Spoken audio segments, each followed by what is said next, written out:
not, my name is Brandy Pede, and I'm a senior at Athens Drive.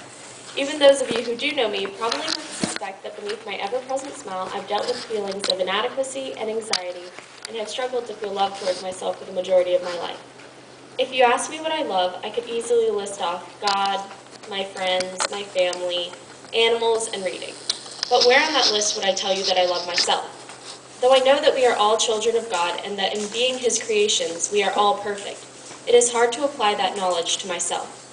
God calls us to love our neighbors as we love ourselves, but for many people, including myself, loving ourselves is an intimidating obstacle to be overcome. We focus on our imperfections, but God sees past our flaws to the core of who we are and loves each and every one of us and tells us through 1 Corinthians chapter 3, verse 16, "Do you not know that you are God's temple and that God's Spirit dwells in you?" When we tear ourselves down for what we think of as flaws and destroy our bodies through dieting, self-harm, and needless worry over what is wrong with us, we are desecrating God's temple. What's more is that we are hurting God. He loves and cares for each of us, and when we hurt, so does He, for we are His children. God's work is wonderful, and looking at this earth, I see nothing but beauty in all of His creation. But just as God created the wind and the rain and the birds and the trees, so too did He create you and me. We must learn to see the beauty in ourselves just as we do in all the rest of God's creation.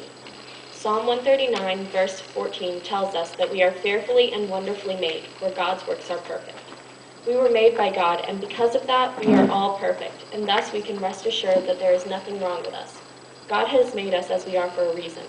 We are each designed with His purpose in mind. However, sometimes we may fear that our presence on this earth is without point. I doubt my value and question my existence.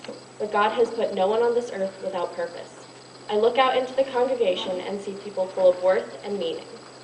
So if you too struggle with this notion of not being good enough and not being worth the space that you occupy, I give to you the words of Jeremiah chapter 29, verse 11. "For I know the plans I have for you, declares the Lord, plans for welfare and not for evil, to give you a future and a hope." God has a future in mind for us, and He calls us to be at peace with ourselves and take comfort in the fact that we are perfect in His eyes and that He has a plan for us. I leave you with a Bible verse that has offered me the strength to overcome my self-destructive past. Romans chapter 15, verse 4 says, "For everything that was written in the past was written to teach us, so that through the endurance taught in the Scriptures and the encouragement that they provide, we might have hope. We are not set in our ways and can change today. Self-destruction need not be a continued pattern, so I call out to you to have hope. God has made you strong and with the ability to persevere through the curveballs that life throws at you. I challenge you to say in the mirror every morning, 'I love myself.' Remind yourself that you are God's creation and you are perfect and deserve the best. Be strong and love yourself even if it's the hardest thing you've ever had to do.